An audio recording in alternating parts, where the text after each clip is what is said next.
Fala galera, estamos aqui para o nosso quinto dia da Semana do Mangá ou Semana One Shot.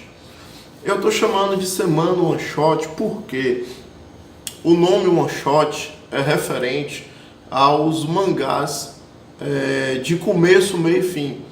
São os mangás mais curtos de história fechada, certo? Lá no Japão é muito comum utilizar histórias one shot para fazer lançamento de novos mangás, novos artistas, ou pessoal que vai para eventos aqui como Comic Con Experience, para ser tipo vitrine, para que os autores possam, na hora que eles estiverem adquirindo o material dos novos artistas, ter uma noção de como o cara trabalha, como ele desenvolve a história dele, ver se ele tem um trabalho de qualidade para poder ser lançado.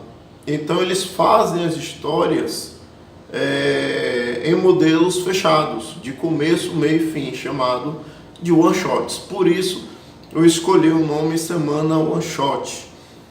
E nessa semana a gente falou sobre rascunho e acabamento, falou sobre blocagem e acabamento, que é quando você define um pouco mais o desenho para começar a desenvolver ele de uma forma mais direta, sem tanto rascunho. Falei sobre nanquim, falei sobre pintura digital e hoje eu vou falar sobre roteiro. Muita gente curte escrever histórias, pensam em escrever histórias até para mangá ou quadrinhos, mas não tem muitas vezes uma ideia de como desenvolver ou como fazer a formatação da história. O que seria a formatação? Seria o método de como você escrever. Para você escrever uma história para quadrinhos, existe um método para você poder escrever, para que outra pessoa possa desenhar. Por exemplo, se você vai fazer uma história para você, onde você vai ter a descrição lá do personagem entrando em um armazém, na sua cabeça, se você vai desenhar, você sabe que o armazém vai ser um armazém grande, se vai ser um armazém pequeno, se vai ser uma porta de madeira, se vai ser uma porta de metal, aquelas que descem, se vai ser uma porta de vidro. Mas quem vai desenhar às vezes não tem essa noção do que está na sua cabeça. Então você precisa desenvolver esse roteiro com uma metodologia de explicação para que a pessoa que vai desenhar tenha como fazer isso mantendo uma qualidade.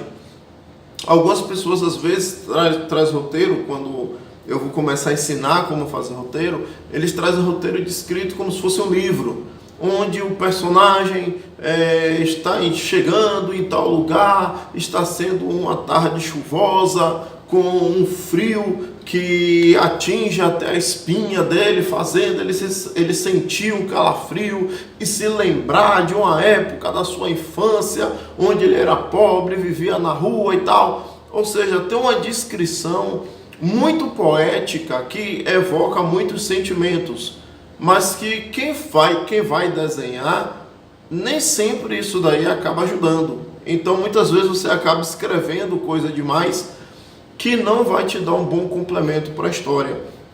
Por isso é importante você saber uma formatação. Às vezes o pessoal chega aqui querendo fazer quadrinhos e pensa em uma história logo de 1000 edições. E não é bem por aí. Você tem que ter alguns macetes para saber como construir uma saga, como construir uma história, como construir um capítulo. E nesse vídeo de hoje a gente vai estar falando bastante sobre isso. Sem mais delongas, vamos ao nosso vídeo.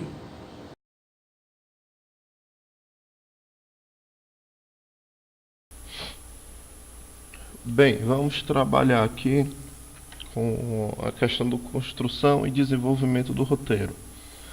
A primeira parte que eu costumo trabalhar, o que eu costumo desenvolver, é o que eu chamo de banco de ideias.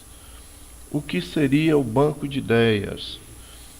Se fosse falar em termos de cinema, seria como a sinopse de um filme, onde você tem um resumo bem direto para quem não conhece nada do filme. No caso, eu escolhi aqui um exemplo de Matrix, onde uma sinopse eu daria assim: as pessoas vivem dentro de um programa de computador. Quando o escolhido é liberto, ele acorda no mundo real que foi destruído pela guerra entre máquinas e homens. A guerra está perto de acabar com a vitória das máquinas se o escolhido não intervir. Isso seria um resumo, um resumo não, um banco de ideias do filme de Matrix. São 3 filmes no caso. Eu costumo brincar com os alunos dizendo que é você tentar resumir o filme ou a história em uma frase, certo? No caso que a gente vai trabalhar quadrinhos, eu estou fazendo esse exemplo de banco de ideias para uma história de 20 páginas, certo? Então seriam 3 histórias, cada uma com 20, 60 páginas no total, onde o banco de ideias seria: Paulo se torna vencedor de Vale Tudo. Nessa frase já dá para se ter uma noção de tudo que está acontecendo, assim como na sinopse de Matrix que eu acabei de falar. Dá para se ter uma noção que, no caso de Matrix, as pessoas vivem em um programa de computador, elas não vivem na realidade. Quando o escolhido é o personagem principal, protagonista, enfim, ele acorda no mundo real. O mundo real foi destruído pela guerra entre máquinas e homens. A guerra está perto de acabar, sinal que ela ainda está acontecendo, com a vitória das máquinas, ou seja, os humanos estão ferrados na situação se o escolhido não intervir. Então a gente já tem a noção da importância do personagem. No caso dos quadrinhos que eu desenvolvi aqui, Paulo se torna vencedor de Vale Tudo, já dá uma ideia de que Paulo é um esportista, que ele pratica, que ele luta Vale Tudo, que ele vive essa realidade de quem é praticante de artes marciais ou do estilo de luta do Vale Tudo, certo? A gente já tem esse embasamento aí só nessa frase. Como eu falei, eu costumo brincar com os alunos, é tentar fazer tudo em uma frase só, certo? Banco de ideias é a ideia geral da história, no mínimo possível de palavras, para uma ou para 3 edições ou mais, certo? Isso significa que você pode ter um banco de ideias de toda a história que vai ter, que você vai criar, ou que você vai desenvolver, e nesse banco de ideias você depois vai subdividir tudo isso por capítulo, por episódio, para que você tenha como fazer uma estrutura de construção de história. Toda história ou toda estrutura de construção de história tem começo, meio e fim. Seja um final total ou seja um final para aquele episódio onde você vai ter um recomeço, onde vai ter uma nova estrutura. Seria, digamos, no caso aqui 3 edições, você tem a primeira edição, começo, meio, fim. Esse fim seria um recomeço para a segunda edição. Começo, meio, fim, que seria também um recomeço para a terceira edição. Começo, meio, fim, fechou a história, fechou a saga, ou fechou o capítulo, por exemplo. Então, dentro disso, você ia ter o capítulo com 3 edições, você ia fazer uma mesma sequência para uma nova estrutura, certo? Deixa eu passar aqui a próxima página para que vocês entendam isso. Como eu falei, essa ideia desse banco de ideias é para uma história em 3 edições, certo? Dali eu desenvolvo aqui o que seria o resumo da minha história, né? Que a primeira edição, fazendo ela em resumo, seria Paulo treinando na academia. Após o seu treino, seu colega fala com ele sobre o campeonato. Paulo decide treinar para o mesmo. Com isso, ele briga com sua namorada e fica em dúvida do que fazer, por ela ser contra. Aqui eu fecharia a primeira edição com 20 páginas, certo? Onde a gente tem o começo, o meio e o final. Segunda edição, o pai de Paulo sofre um acidente de carro e fica dependente de uma cirurgia que a família não tem condições de pagar. O prêmio do campeonato é do valor da cirurgia. A namorada de Paulo decide apoiá-lo no torneio. Isso daqui seria da segunda edição, também 20 páginas. Começo, meio e fim. Terceira edição. Paulo no hospital promete a vitória ao pai. Entra no torneio e vence, mas no momento exato da sua vitória, o pai dele passa mal e morre. As últimas palavras dele é um agradecimento ao filho pela vitória. Isso daí seria a conclusão da saga. Normalmente a gente tem costume de ver as histórias com um final feliz. Esse daqui eu quis trazer um final dramático, que O final não é necessariamente o personagem sempre vencer. Ele pode também perder em meio à história e tirar alguma lição disso daí, certo? Existe essa possibilidade para você fazer o fechamento de uma história, certo? Depois disso daí viria o desenvolvimento do resumo. O desenvolvimento seria o quê? Vamos para a primeira parte aqui. Paulo treina numa academia. Isso daí vai ser o começo. Após o seu treino, seu colega fala com ele sobre o campeonato e Paulo decide treinar para o mesmo, o meio. Com isso, ele briga com sua namorada e fica em dúvida do que fazer por ela ser contra. Seria o clímax e o final, certo? No desenvolvimento de Paulo treinando na academia, a gente iria trabalhar isso daí em um X número de páginas, que aí eu vou vir. Dia de semana,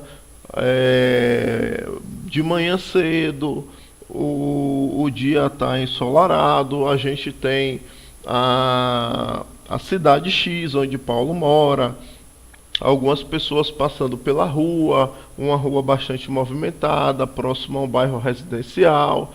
A gente mostra a cena da academia, a área externa da academia. Quando a gente se aproxima do local, dá para ver algumas pessoas conversando do lado de fora, algumas pessoas entrando, outras passando para lá e para cá. É um local bem movimentado, pessoas de visual diverso. Quando se entra na academia, a gente tem a primeira sala, que é a recepção, com algumas pessoas falando, conversando entre si, tomando água. A gente percebe um pouco ao fundo uma sala, uma área ampla com algumas pessoas treinando, a maioria usando saco de boxe para os seus treinos. Logo após essa sala, a gente vê um cara na porta de uma área olhando o que está acontecendo lá dentro. Quando a gente se aproxima, dá para ouvir a torcida ao redor, dá para ouvir o som dos golpes.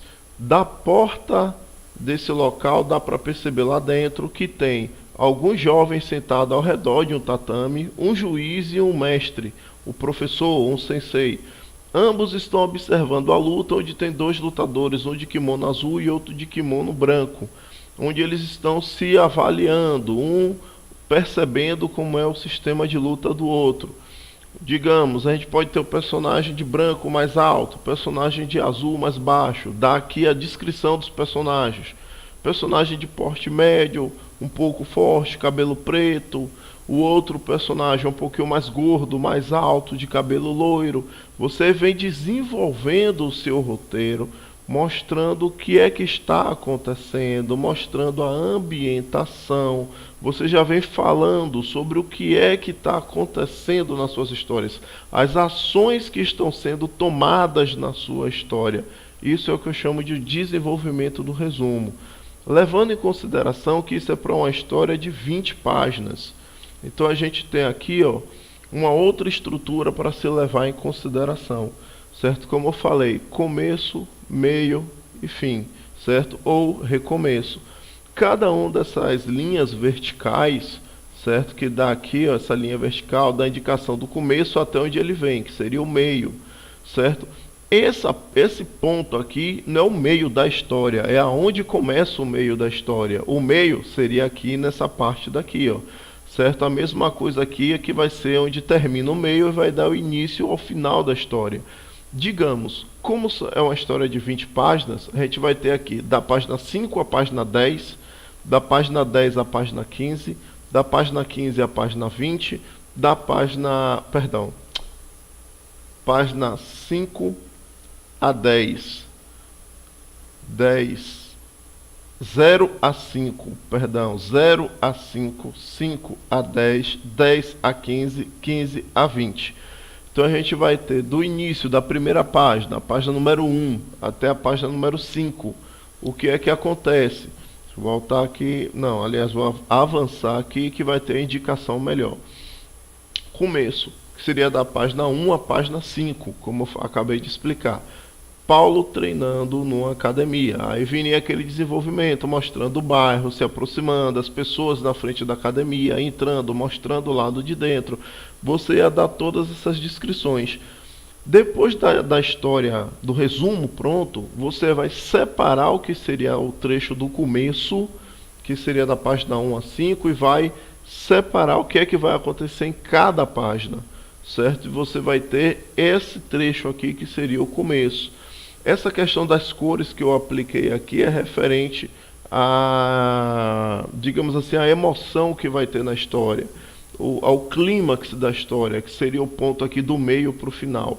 Então você teria o começo, uma coisa ainda bem clarinha, bem no início, é só a apresentação, mostrar quem é o personagem, onde a história se passa, se é no interior, se é na cidade grande, se é no subsolo, se é no espaço, se é fantasia, se é futurista, se é ficção. Então é bem para ambientar o seu leitor, o seu espectador, no que é que vai acontecer na sua história, certo?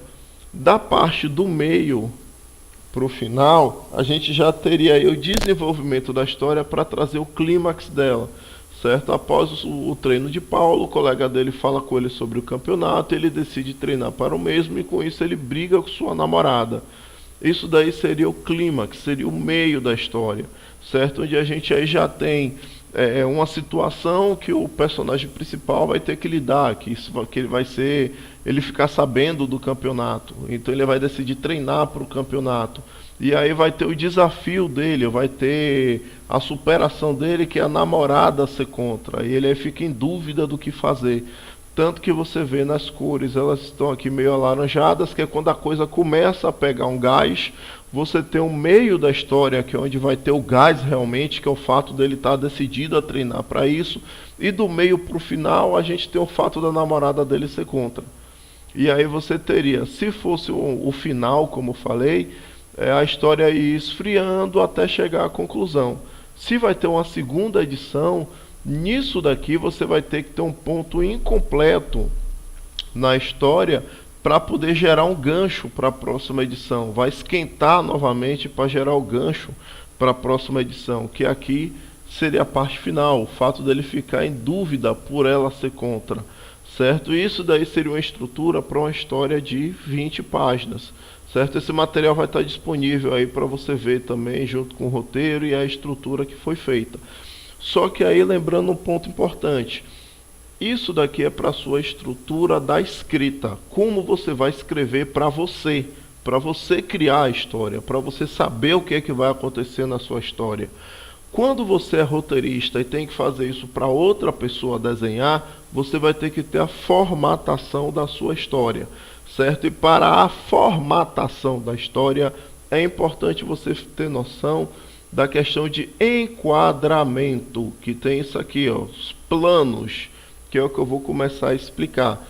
Tudo que eu falei até agora foi você narrando a sua história de acordo com o que está na sua cabeça, os acontecimentos, o cara vem para lá, vem para cá, sobe e desce, está vestido assim, com calça, com short, com camiseta, com sobretudo.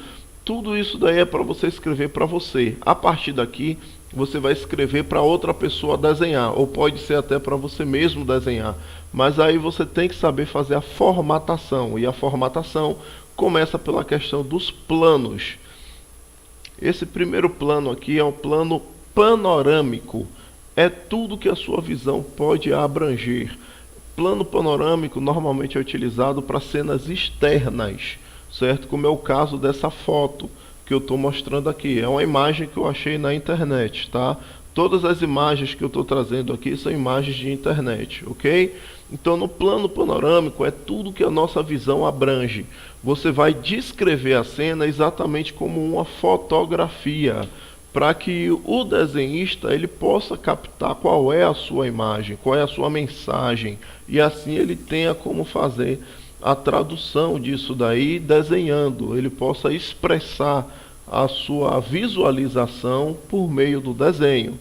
O segundo plano que a gente já tem é o plano mais próximo, que é o plano geral.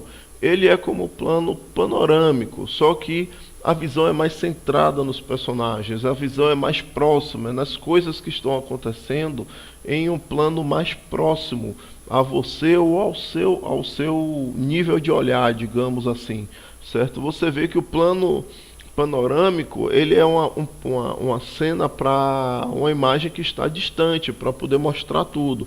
O plano geral, a gente já tem algo mais próximo da gente, certo? Depois do plano geral, o plano mais próximo que tem é o plano panorâmico, onde a gente vê parte do cenário, mas o foco está no personagem. Também tem um detalhe interessante, esse plano panorâmico começou a ser utilizado por causa de filmes de faroeste, que tinha que mostrar o carinha ali segurando a pistola, e no plano geral ia ficar muito distante para poder mostrar isso daí. Então eles tinham que ter um plano que fosse mais próximo. Aí a cena ela é sempre próxima do joelho da coxa para cima, mas enquadrada geralmente no personagem, para que você tenha um plano mais próximo e dê para perceber melhor o que é que o personagem está fazendo ou articulando. Mais próximo do que isso, a gente já teria o plano de close, que é quando você tem a finalidade de mostrar algum detalhe. Você quer mostrar o botão de uma camisa que caiu, você quer mostrar que o cara está usando algum relógio dourado. Você já tem um plano que é mais próximo, é uma visão bem mais próxima, mostrando o detalhe de algo importante, certo? E mais próximo para isso tem um plano de big close, ou como algumas pessoas chamam, plano detalhe, certo? Que é para detalhes minúsculos, tipo a etiqueta de uma camisa, o número de uma arma, a falha de uma armadura, algo bem pequeno, certo? Como aqui no caso o close dos olhos do personagem mostrando o reflexo. Isso daí faz me lembrar os filmes antigos de Hulk, quando passava a série de TV, que o Bruce Banner ia se transformar em Hulk, ele sempre dava um close no rosto e depois nos olhos, para mostrar que o olho do ator era castanho e estava ficando verde, quase cinza. E aí depois disso daí ele se transformava no Hulk, certo? Então plano de big close de detalhe é para uma função como essa, certo? Além disso, a gente tem mais esse plano aqui que é muito interessante, que é chamado de escorzo. É um plano exagerado, certo? É também muito utilizado no mangá de One Piece. Mas eu quis pegar essa cena aqui da Trinity de Matrix também, que foi uma cena de escorzo no cinema que me deixou bem marcado, velho. Chamou muito a minha atenção, porque não é uma coisa comum da gente se ver, certo? Dificilmente você vê uma cena como essa em alguns filmes, certo? E a do Matrix ficou em um momento muito legal, muito marcante, digamos assim, que foi o momento que ela enfrentou o agente lá e tal, que era um cara quase invencível, e aí criou toda essa situação aí, ela conseguiu dar um jeito no cara, certo? Essa cena é chamada de escorzo, tá? Que é uma cena de exagero. O primeiro plano é enorme e o plano de fundo ele é bem pequeno, certo? Além disso, tem a questão de cenas de ângulo superior e ângulo inferior, plangê ou contra plangê, que seria a cena mais de cima, quando você tem uma imagem sendo vista de cima. Quando você tem uma imagem sendo vista de baixo, seria o plano inferior, certo? Então esses são os principais pontos para você poder entender como fazer a formatação, que é o que eu vou falar aqui agora, certo?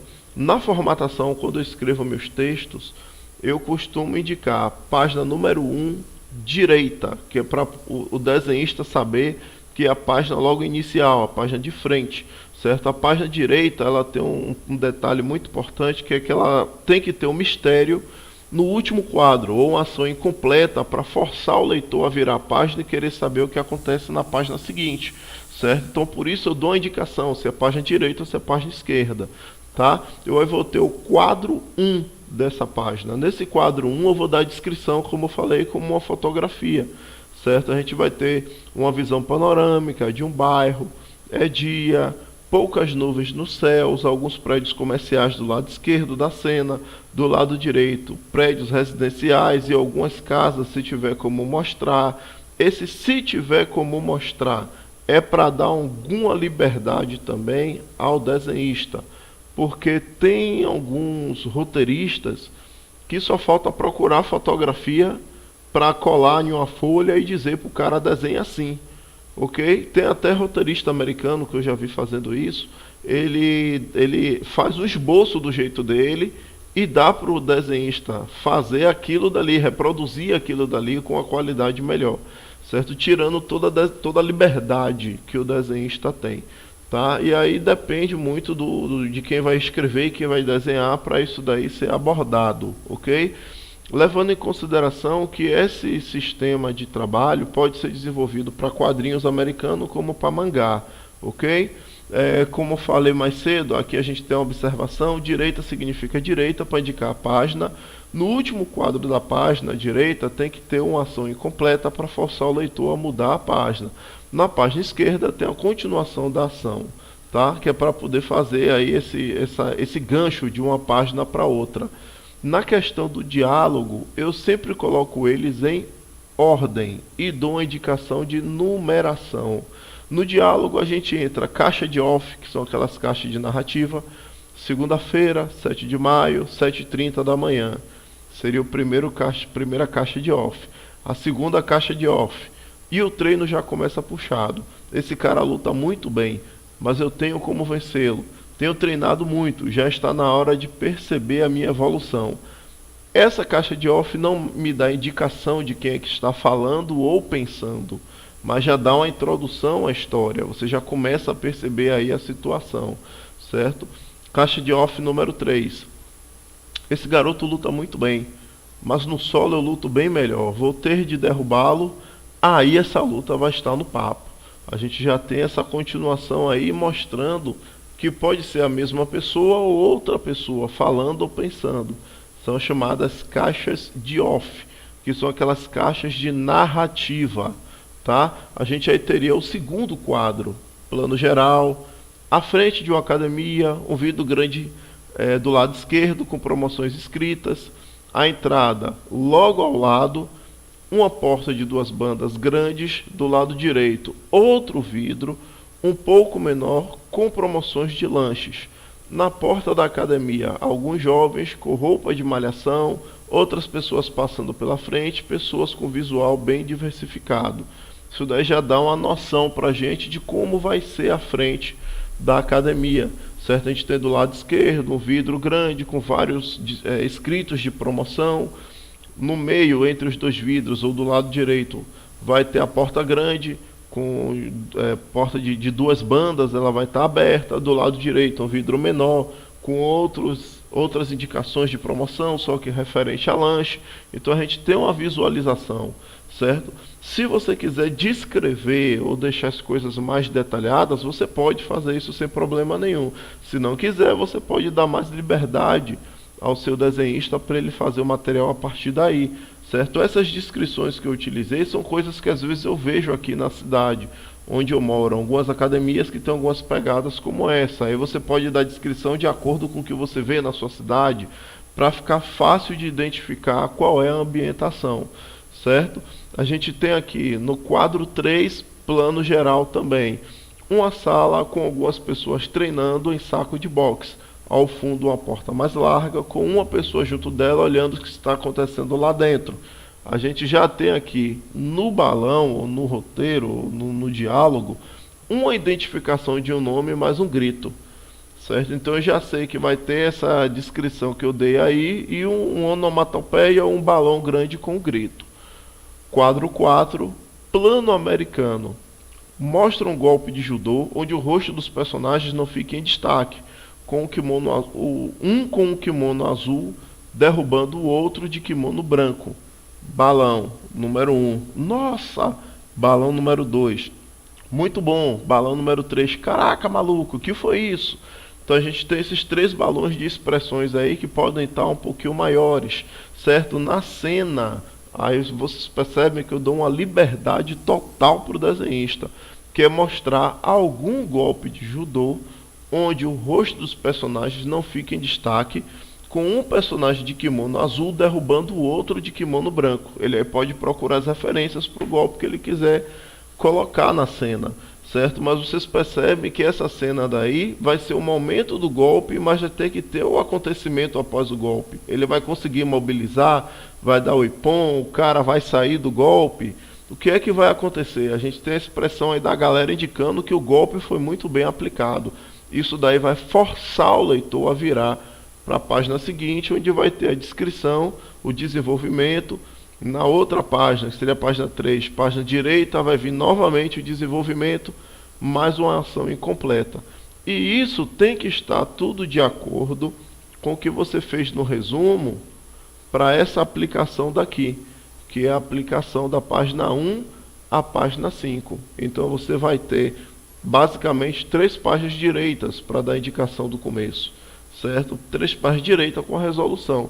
Você pode fazer a luta, por exemplo, em 3 páginas e as outras 2 seus caras conversando onde ele fica sabendo do campeonato, certo? Enfim, essa é uma das estruturas que eu utilizo para trabalhar roteiro inicialmente aqui com os alunos ou em alguns eventos que eu vou participar.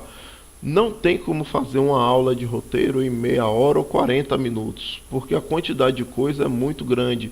Vocês veem que eu trabalho um roteiro linear, só que o roteiro ele nunca é linear, ele sempre está subindo e descendo, certo? Eu digo roteiro linear porque eu fiz a introdução de uma forma prática, de uma forma direta, mas existem alguns termos que a gente utiliza que é para poder dar indicação dos pontos chaves da história que vai chamar a atenção do leitor e fazer com que a sua história fique interessante, certo? A gente tem ponto de virada, tem gancho, tem o desenvolvimento do clímax, tem vários outros termos a serem aplicados, certo? Esse, como eu estou dizendo, é o mais básico para que você tenha uma noção de como começar a fazer alguma coisa, certo?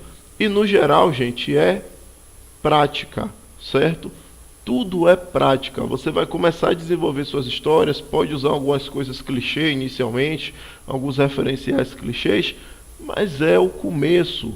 Ninguém é profissional na primeira história que está escrevendo, não. A gente vai aprendendo à medida que vai desenvolvendo, vai pegando novos macetes, novas ideias, novas dicas e o trabalho se desenvolve, ok? Então, para essa parte de roteiro, a gente tem isso daí, o material está embaixo no link para que vocês possam pegar também, ter essa referência para começar a escrever o material de vocês, certo?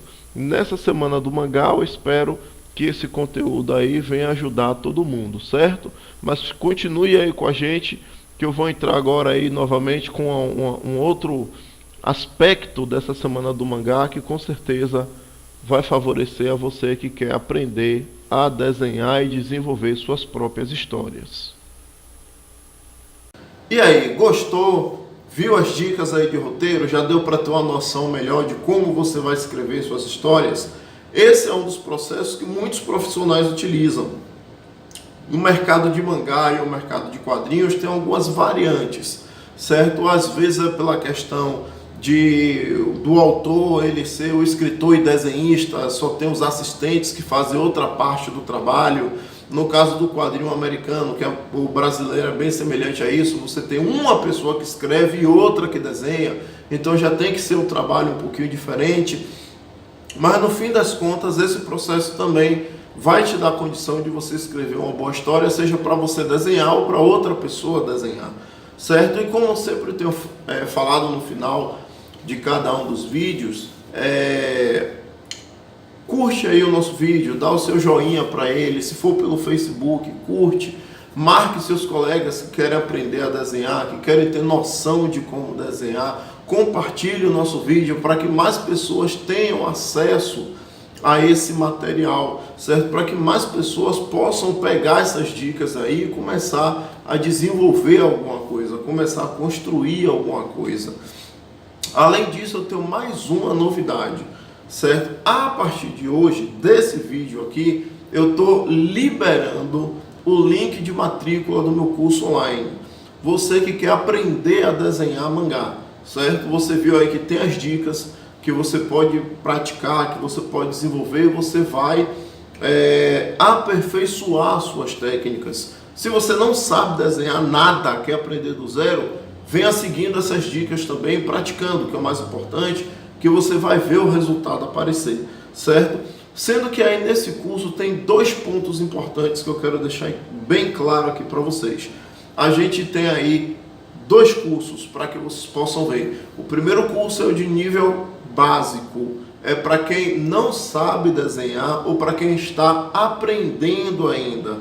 Se você já tem uma noção de como desenhar, eu recomendo você fazer o segundo curso, que é o curso completo, certo? O primeiro curso, o curso básico, é com as técnicas somente a lápis. O segundo curso é o curso completo, ele vem desde a parte de desenho até a parte de diagramação de história, que é a última etapa do curso, certo?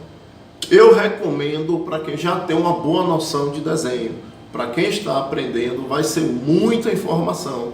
Eu recomendo você pegar o curso da parte básica, o curso iniciante, certo? E no demais, e aos demais que assistiram, que curtiram, certo? Deixem os comentários de vocês, falem do que vocês acharam aí, se estava legal, se não estava, o que vocês conseguiram aproveitar. Lembrando que tem o nosso link aí do grupo de WhatsApp também, que a galera tá batendo um maior papo lá, vai desenvolvendo os materiais, postando desenho. Se você fez algum material durante esses dias, poste também, certo? Fiquem antenados aqui no nosso canal. Eu não vou ter como fazer uma sequência de postagem diária, mas vou estar sempre trazendo algumas novidades. A gente também tem a nossa página do Facebook, que eu também faço alguns materiais lá, tem a cobertura dos eventos que a gente participa. Vale muito você seguir a gente nas nossas redes sociais, e os links estão aí embaixo para isso, certo? Aos demais, até a próxima, certo? Pratiquem, desenho é prática, desenho é você insistir ali para você desenvolver, para você aprender, para você dominar, certo? A sua capacidade de desenhar bem. Desenho é prática. As dicas iniciais foram passadas. Agora fica na mão de vocês, certo? Até a próxima, galera.